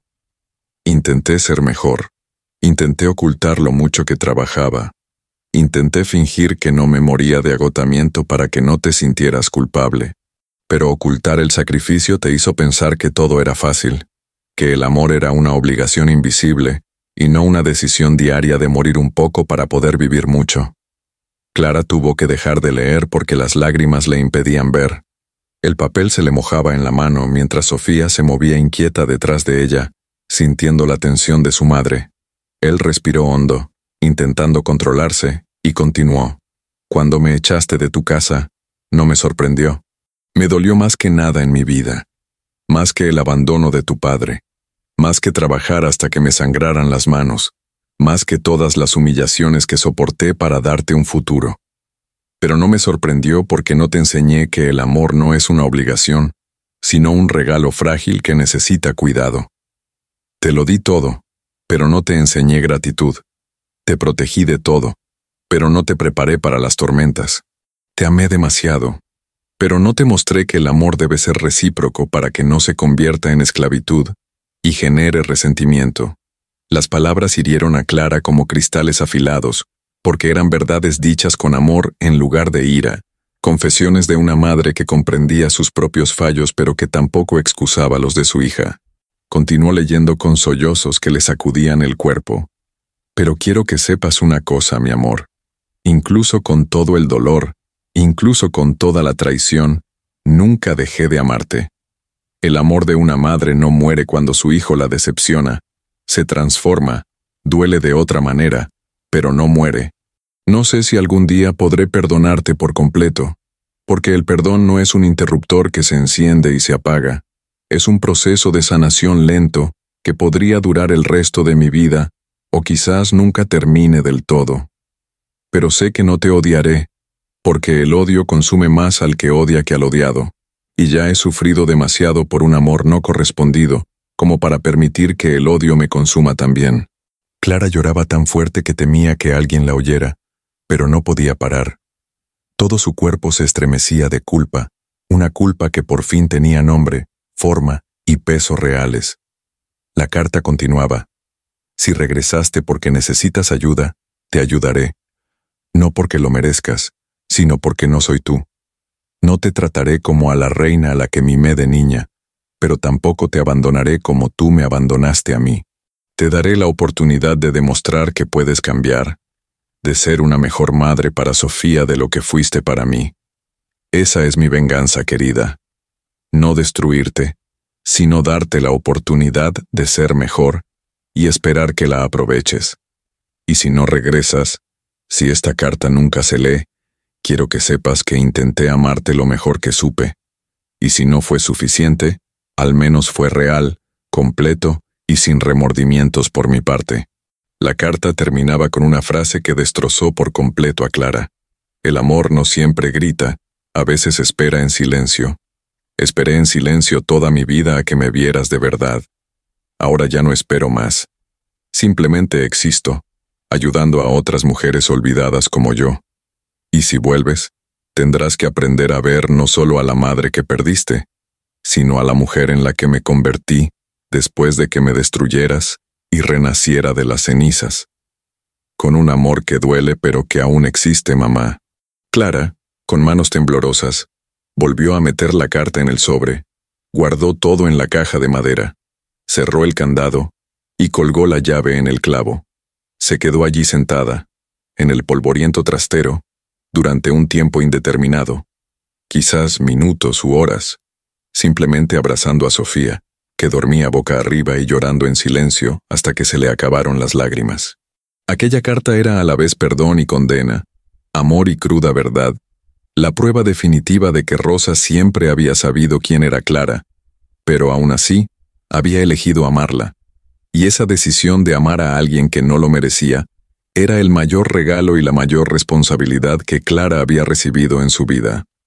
Cuando por fin bajó las escaleras de vuelta al mundo de los vivos, encontró a Rosa en la cocina preparando la cena, y sintió un impulso irrefrenable de arrodillarse y suplicar perdón. Pero recordó las palabras de la carta. El perdón no es un interruptor, y comprendió que los gritos dramáticos y las disculpas desesperadas no eran lo que Rosa quería ni necesitaba. Así que simplemente se acercó despacio, cogió un cuchillo y una tabla de cortar sin preguntar, y empezó a ayudar a preparar las verduras en silencio. Rosa la miró, y debió de ver algo diferente en el rostro de Clara, ojos hinchados, una vulnerabilidad palpable, porque le preguntó suavemente, ¿Estás bien? Clara asintió y mintió. Solo estoy cansada. Pero ambas sabían que era mentira, y ambas decidieron dejar que esa mentira piadosa existiera porque a veces no hablar del dolor es la mayor muestra de bondad que podemos ofrecer.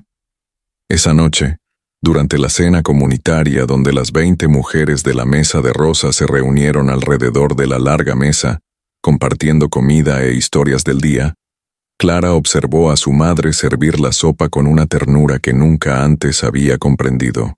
Vio no solo a la mujer que limpiaba casas y tenía las manos ensangrentadas, sino a la guerrera que transformaba el abandono en propósito, el dolor en amor multiplicado, la tragedia en un milagro silencioso. Y por primera vez desde su regreso, Clara no solo sintió culpa y arrepentimiento, sino algo parecido a la admiración, a un profundo respeto, a un ardiente deseo de llegar a ser siquiera la mitad de la mujer que su madre había sido. No sabía si podría, no sabía si alguna vez merecería el perdón completo, pero por primera vez en su vida estaba dispuesta a intentarlo de verdad, no por obligación ni desesperación, sino por la genuina decisión de ser mejor de lo que había sido hasta entonces. 3 meses transcurrieron como agua lenta pero constante moldeando piedras, y Clara cambió de maneras que ni ella misma podía definir del todo. Se levantaba a las 5 con Rosa, preparaba café para todos los residentes, ayudaba en el huerto plantando tomates y cebolletas, limpiaba baños que antes le habrían parecido degradantes, y lo hacía todo sin quejarse porque por fin comprendía que el trabajo honesto no disminuye a nadie. Son la pereza y la ingratitud las que disminuyen. Sofía creció sana y feliz, rodeada de 20 madres adoptivas que la mimaban como a una muñeca, y Clara vio en su hija algo que ella misma nunca fue, una niña que desde pequeña comprendía que la comunidad es una familia elegida, y que el amor se multiplica cuando se comparte en lugar de acumularse. Rosa y Clara desarrollaron una rutina de trabajo sincronizada, casi como una danza silenciosa. Cada una sabía cuándo la otra necesitaba ayuda antes de pedirla. Intercambiaban miradas que comunicaban instrucciones sin palabras. Dividían las tareas pesadas sin discutir sobre quién hacía qué.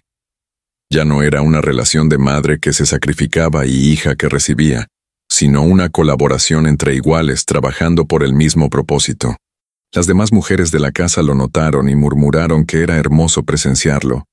Pero Rosa y Clara nunca hablaron de esta transformación, porque algunos cambios son tan profundos que expresarlos con palabras los disminuiría, convirtiéndolos en una mera formalidad en lugar de algo auténtico. El perdón se gestaba en silencio, construido a través de miles de pequeños y constantes actos, en lugar de una gran y dramática disculpa. Un martes por la tarde, después de que todos hubieran almorzado y la cocina estuviera limpia, Rosa llamó a Clara a su pequeña habitación en la planta baja, un espacio sencillo con una cama individual, una vieja cómoda, una ventana con una cortina blanca, y en la pared, una foto de Clara sonriendo de adolescente. «Siéntate», dijo Rosa señalando la cama, y el corazón de Clara se aceleró porque nunca habían tenido una conversación privada más allá de las instrucciones prácticas sobre cocinar y limpiar. Rosa abrió el cajón de la cómoda y sacó una carpeta amarillenta, la colocó sobre la cama entre ellas y dijo con esa voz neutra que usaba cuando hablaba de cosas importantes: «Necesito enseñarte algo que nadie más que Arturo y yo sabemos. Ni Mercedes, ni Dulce, ni nadie más». Clara miró fijamente la carpeta como si fuera una bomba a punto de estallar, y cuando Rosa la abrió, revelando documentos legales con sellos y firmas, su cerebro tardó segundos en procesar lo que veía: escrituras de propiedad, documentos fundacionales de la organización Sol de Esperanza S.A., extractos bancarios con cifras tan grandes que no tenían sentido. «No entiendo», dijo Clara, mirando a Rosa completamente desconcertada. «¿Qué es esto?». Rosa respiró hondo como si fuera a sumergirse en aguas profundas y dijo: «Esta es la prueba de que cuando me echaste, no era la pobre mujer que creías. Era millonaria, Clara, y decidí no decírtelo». El silencio que siguió fue tan profundo que Clara podía oír su propio corazón latir descontroladamente como un tambor roto. Rosa lo contó todo: sobre la tierra heredada de su abuelo, sobre el tren que aumentó el valor de la propiedad olvidada, sobre el $1.700.000 que ingresaron en su cuenta 2 meses antes del desahucio.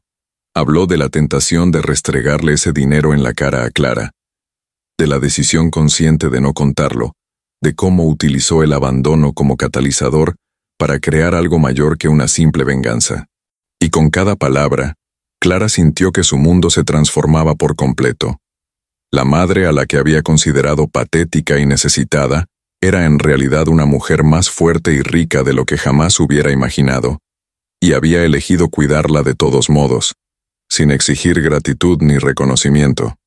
¿Tenías dinero y no me lo dijiste?, preguntó Clara con una voz que no dejaba claro si era ira o asombro. ¿Dejaste que te echara sabiendo que tenías una fortuna escondida? Rosa miró fijamente a los ojos de su hija, con la calma que había cultivado durante meses, transformando el dolor en propósito.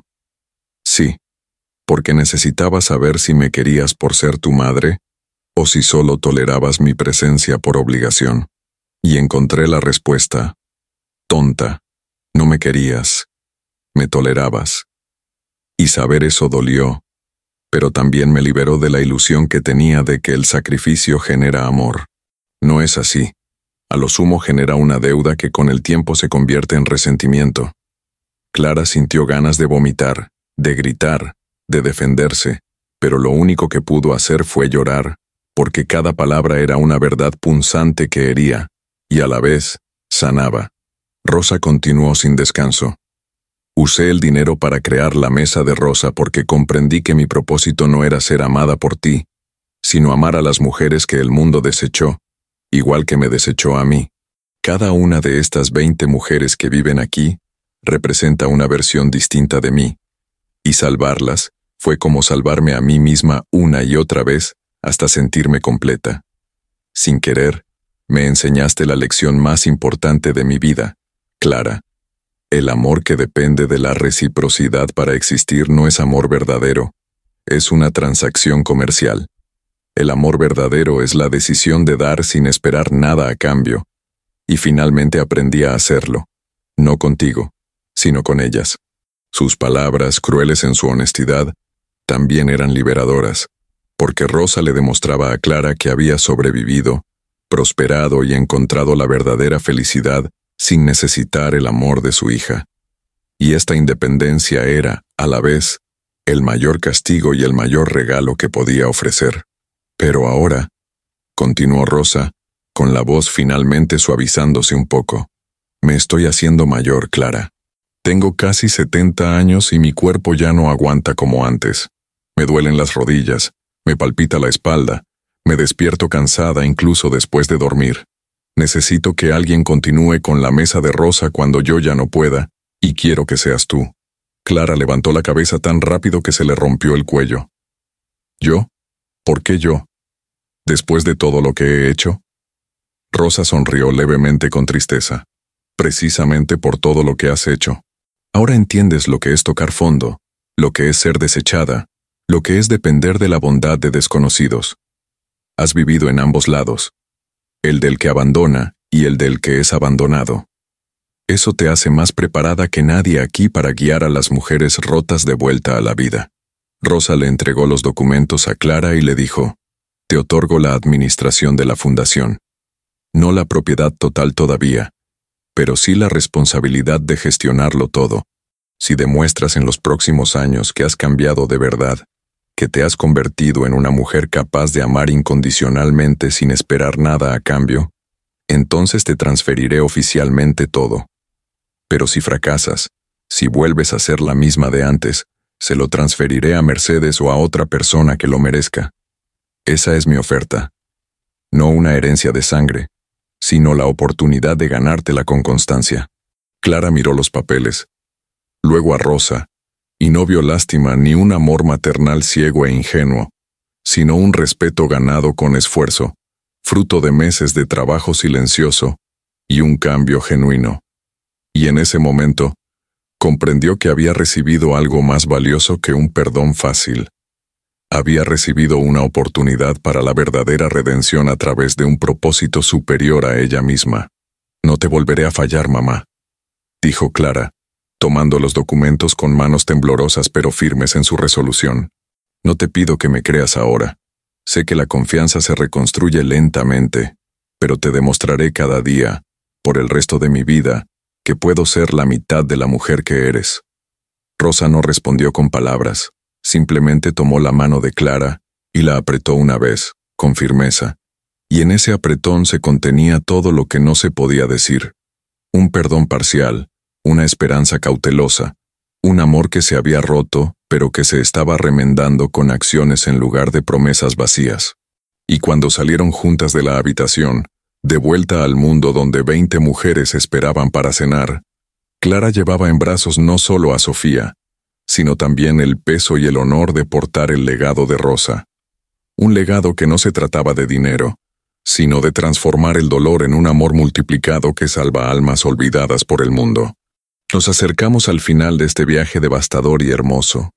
Suscríbete ahora porque lo que sucede cuando Rosa cierra los ojos por última vez te hará comprender el verdadero significado del amor eterno. 2 años transcurrieron como estaciones en un árbol que sobrevivió a la tormenta y ahora florecía con más fuerza. Clara asumió la dirección de la mesa de Rosa con una seriedad que incluso sorprendió a Rosa. Se levantaba antes del amanecer para revisar la despensa. Organizaba hojas de cálculo con los gastos y las donaciones. Iba personalmente a recoger a mujeres en albergues temporales que les ofrecían hogares permanentes. Trabajaba hasta pasada la medianoche, respondiendo correos electrónicos y haciendo contactos para ampliar la red de apoyo. Sofía, de 3 años, corría por los pasillos de la casa llamando a todas las residentes tías, creciendo en una familia de 20 mujeres que le enseñaron cosas distintas. Mercedes le enseñó a bordar, Dulce le cantaba nanas, Consuelo, que había mejorado con medicamentos y cuidados, contaba historias enigmáticas llenas de sabiduría accidental. La casa rebosaba vida, y en el centro de todo estaba Rosa, ahora más lenta pero no menos esencial, observándolo todo con silencioso orgullo. Pero el tiempo pasa factura, sobre todo a los cuerpos que han trabajado demasiado y recibido pocos cuidados. Rosa empezó a tener dificultad para respirar, un cansancio que no cedía con el descanso, y un dolor en el pecho que intentaba ocultar, pero que Clara notó cuando su madre se detuvo en seco y se agarró a la pared, esperando a que el mundo dejara de dar vueltas. La llevaron al médico, y el diagnóstico fue una sentencia inevitable. Un corazón cansado de latir con tanta fuerza durante tanto tiempo, pulmones debilitados por décadas de inhalar productos químicos de limpieza, un cuerpo que simplemente se rendía tras 70 años cargando con el peso del mundo sobre sus hombros.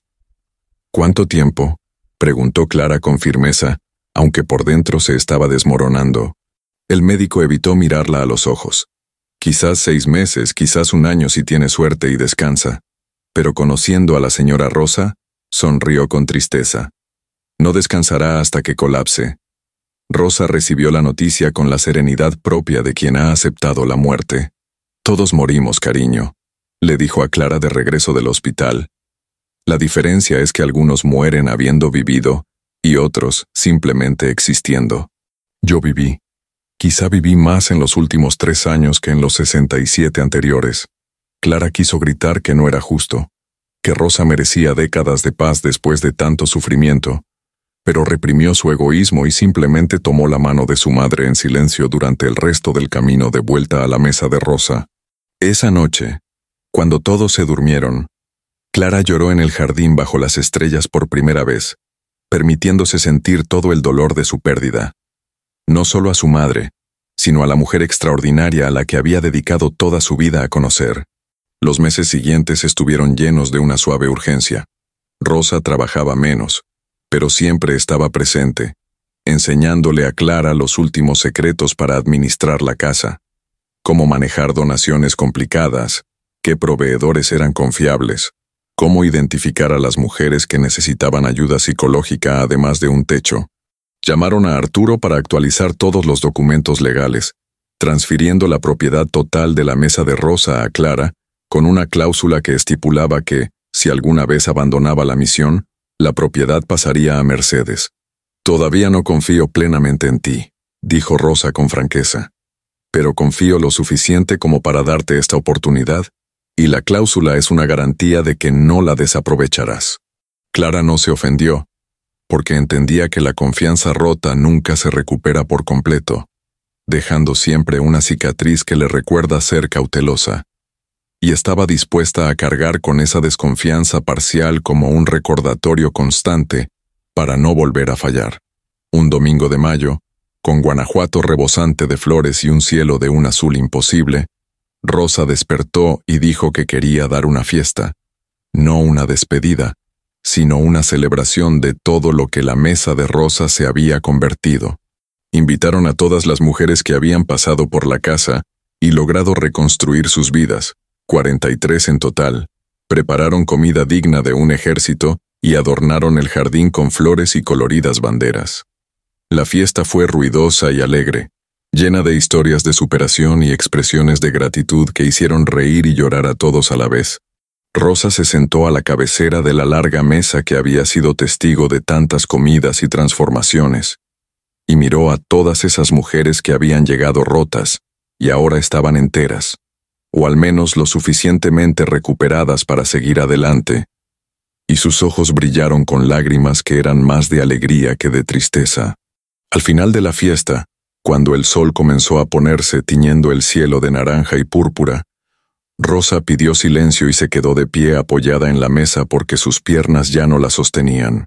«Quiero darles las gracias a todos», comenzó con voz ronca pero firme, «por permitirme formar parte de sus vidas, por enseñarme que la familia no es de sangre, sino una elección, por demostrar que las mujeres rechazadas no son basura, sino diamantes enterrados que esperan a alguien con la paciencia de desenterrarlos.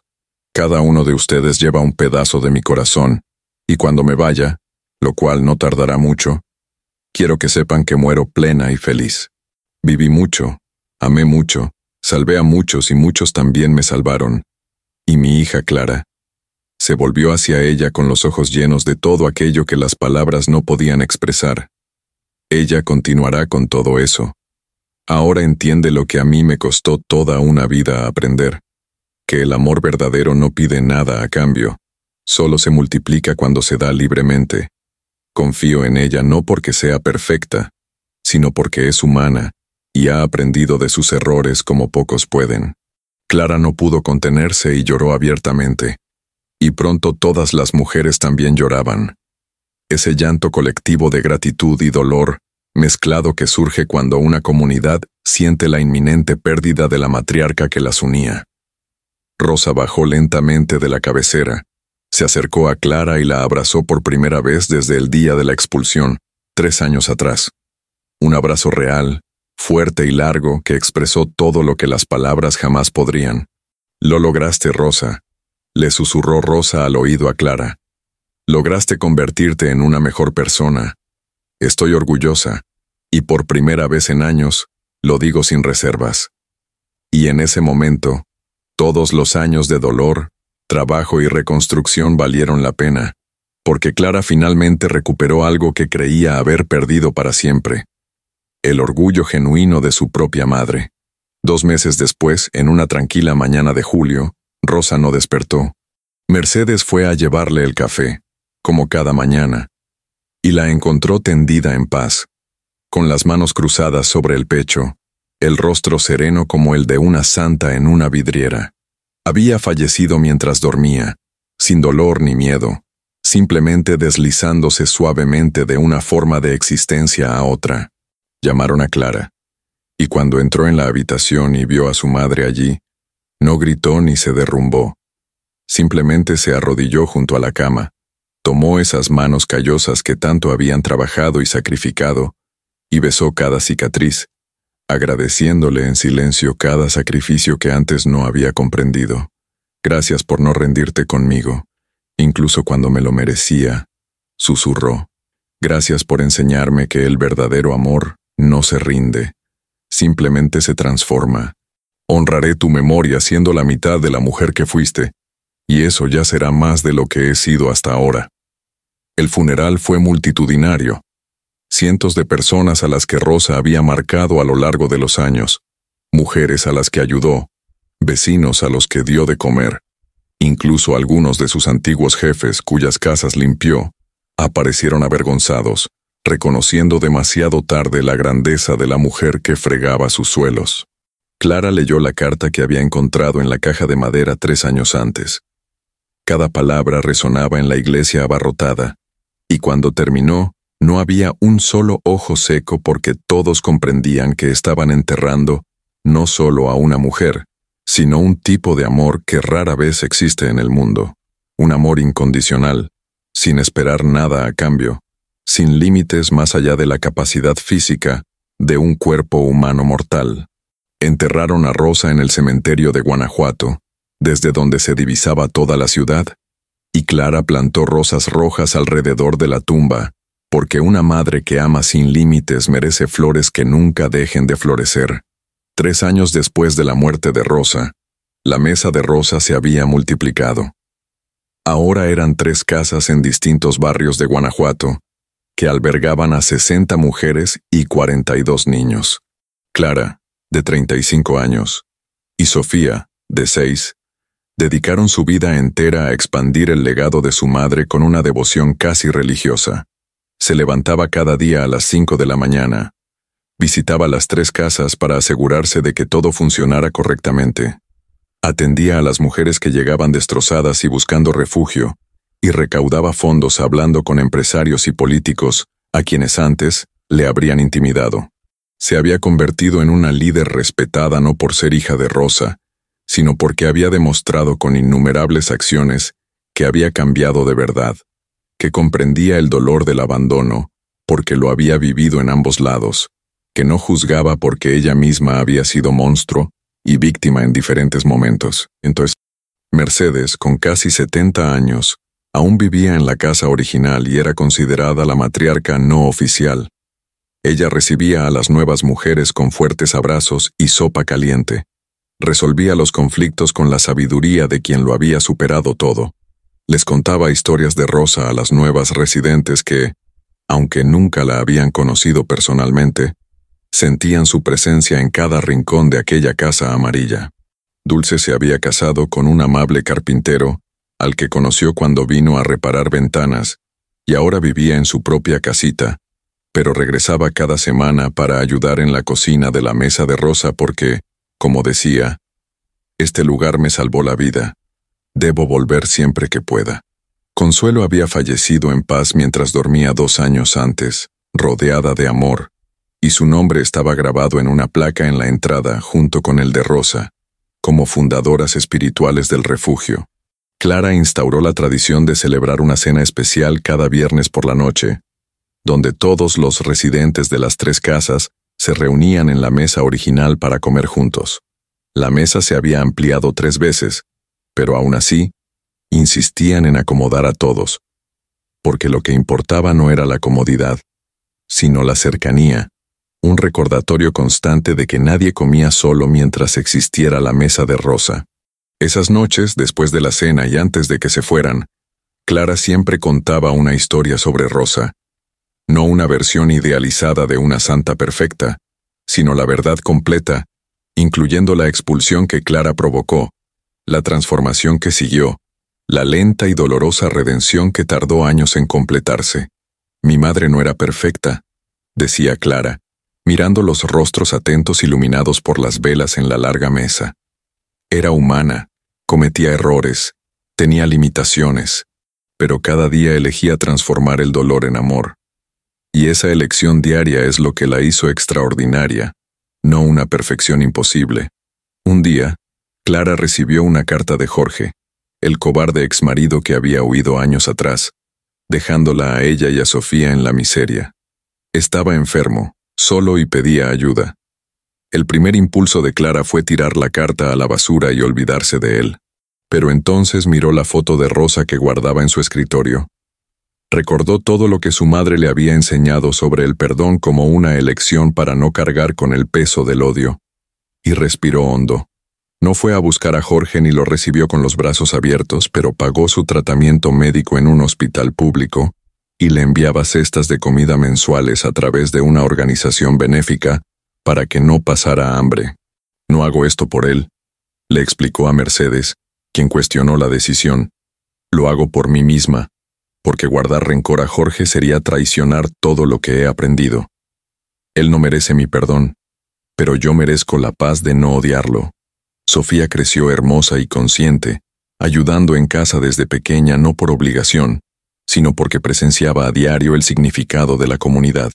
A los 6 años ya servía agua en las comidas comunitarias, ayudaba a las ancianas a subir las escaleras y mecía a los bebés que lloraban mientras las madres descansaban. Clara a veces miraba a su hija y vislumbraba un futuro mejor, una generación que crecería comprendiendo desde temprana edad que el mundo es una responsabilidad compartida, no individual. Una tarde, Sofía preguntó: «Mamá, ¿por qué es tan importante la abuela Rosa, a quien nunca conocí?» Clara se arrodilló a la altura de su hija y le dijo: «Porque me enseñó que no importa cuántas veces te caigas, lo que importa es levantarte y ayudar a los demás a levantarse también. Lleva su nombre como segundo nombre, Sofía Rosa, para recordarte cada día que el verdadero amor no abandona a las personas, simplemente se transforma y espera a que estén listas para recibirlo». En el 5º aniversario de la muerte de Rosa, Clara organizó una ceremonia especial en el cementerio. No un funeral solemne, sino una celebración alegre con música, flores, comida y la presencia de las 60 mujeres y 42 niños de las 3 familias. Cada mujer trajo una rosa roja y la colocó sobre la tumba hasta formar una montaña de pétalos rojos que, desde lejos, parecía irradiar luz. Clara se puso de pie frente a todas y leyó un discurso que había escrito la noche anterior. Su voz era firme pero conmovida. «Mi madre me enseñó la lección más importante, demasiado tarde, que el amor no es algo que te sucede, sino algo que eliges hacer cada día. La eché de casa cuando estaba embarazada y desesperada, pensando que era una carga inútil. Podría haberme dejado morir en la calle, pero eligió salvarme no solo a mí, sino a cientos de mujeres más a las que el mundo había desechado. Cerró la puerta que le cerré en las narices, pero abrió cientos de otras puertas para almas perdidas. Y hoy, 5 años después de su partida, la mesa de Rosa alberga a 60 mujeres y 42 niños que estarían muertos o destruidos sin ella. Ese es su legado. No dinero ni propiedades, sino un amor multiplicado que se extiende como un fuego que no quema, sino que reconforta». Clara hizo una pausa, respiró hondo y continuó: «Le fallé en todos los sentidos. Fui una hija ingrata, egoísta y cruel. Y ella me perdonó no con palabras fáciles, sino dándome la oportunidad de demostrar con hechos que podía cambiar. Y esa es la verdadera lección que quiero transmitir. Perdonar no es olvidar. Es elegir no dejar que los errores del pasado destruyan la posibilidad de un futuro mejor. Mi madre cerró una puerta, pero abrió muchas otras. Y mientras yo respire, todas las puertas de la mesa de Rosa permanecerán abiertas para cualquier mujer que necesite refugio, porque las puertas que se abren siempre son más fuertes que las que se cierran». Cuando terminó, todas las mujeres y los niños presentes se tomaron de las manos, formando un círculo alrededor de la tumba de Rosa, y juntos cantaron una sencilla canción que Mercedes había compuesto sobre mujeres que caen, pero se levantan, sobre madres que aman sin límites, sobre puertas que se abren en jardines olvidados. Y mientras cantaban, el sol de Guanajuato iluminaba el cementerio con una luz dorada que hacía brillar las rosas rojas como rubíes vivientes, y por un instante imposible, Clara juró sentir la presencia de su madre allí, no como un fantasma aterrador, sino como una calidez en su pecho, como la certeza absoluta de que Rosa estaba en paz, orgullosa, contemplando todo lo que su dolor había creado, y cómo su amor lo había multiplicado infinitamente. Clara regresó a la mesa de Rosa de la mano de Sofía, con Mercedes al otro lado, y tras ellas, caminaba un ejército silencioso de mujeres y niños, prueba viviente de que el verdadero amor nunca muere. Solo se transforma, se multiplica, se extiende como semillas al viento, plantando jardines en lugares devastados. Al llegar a la casa amarilla que había sido su primer refugio, Clara se detuvo frente a la entrada donde, años atrás, estaba grabada en cerámica la frase que don Esteban había instalado: «La mesa de Rosa, aquí todos tienen un lugar». Y debajo, alguien había añadido una segunda placa, más reciente: «Las puertas que se abren son más fuertes que las que se cierran». Dentro de la casa, la cena ya la preparaban las nuevas mujeres que habían llegado esa semana. Una huyendo de un marido maltratador, otra expulsada por sus hijos tras enfermar, una tercera embarazada y abandonada. Aún no sabían que habían encontrado no solo un refugio temporal, sino una familia para siempre. Que esas paredes amarillas guardaban las historias de cientos de mujeres que llegaron destrozadas y se marcharon lo suficientemente recuperadas para seguir adelante. Y Clara las miró a todas, vio reflejos de sí misma en cada rostro asustado y esperanzado, y finalmente comprendió con absoluta claridad por qué Rosa había hecho todo aquello. No por ella, Clara, sino por todas ellas, por cada mujer a la que el mundo desecha como si no valiera nada. Esa noche, después de la cena comunitaria y cuando Sofía ya dormía, Clara fue sola a la habitación que había sido de Rosa y que ahora conservaba intacta como un recuerdo. Se sentó en la sencilla cama, miró la foto de la joven Rosa colgada en la pared, aquella en la que sonreía sosteniendo a la pequeña Clara, y susurró: «Lo logré, mamá. No soy ni la mitad de la mujer que fuiste, pero lo intento cada día. La mesa de Rosa continuará después de que yo me vaya, y después de que Sofía se vaya, y así sucesivamente, porque tú no solo construiste una casa, construiste un movimiento. Demostraste que una mujer desechada no es basura, sino una semilla esperando tierra fértil. Y transmitiré esto hasta mi último aliento, porque esta es mi manera de decirte que te amo y que por fin lo entendí todo. Y allá afuera, en la ciudad de Guanajuato, iluminada por miles de luces que centelleaban como estrellas fugaces, 3 casas amarillas resplandecían con la cálida luz de sus ventanas. Allí, mujeres olvidadas habían encontrado hogar, niños abandonados familia, y almas perdidas propósito. Y en cada mesa larga de esas casas, siempre había lugares vacíos, esperando a que la próxima mujer llamara a la puerta buscando refugio, porque la mesa de Rosa no se trataba del pasado ni del presente, sino de un futuro infinito donde el amor se multiplica eternamente, y las puertas nunca se cierran para quienes necesitan entrar. Y Rosa, donde quiera que estuviera, sonreía, porque había logrado lo imposible: transformar a una hija egoísta en una líder compasiva, transformar el dolor personal en un movimiento colectivo, transformar una puerta cerrada en cientos de puertas que se abrieron.